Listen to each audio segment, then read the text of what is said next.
Мечеть построена в 911 году. Это одно из самых красивейших культовых сооружений.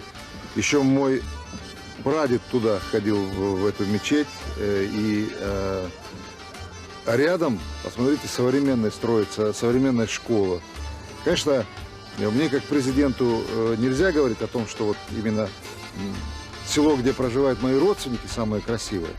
У нас вообще Ингушетия – это самый красивый уголок в мире и самая красивая республика, самая красивая природа, самые добрые, трудолюбивые, очень отзывчивые люди. А еще очень талантливые. Их искусством аплодировали в разных городах России и Европы. А в этом году артисты из Ингушетии совершили настоящий прорыв, покорив сердца зрителей на лазурном побережье Франции. Город мировых звезд и самого престижного кинофестиваля рукоплескал и детям, и взрослым, которые показали здесь свое неповторимое мастерство.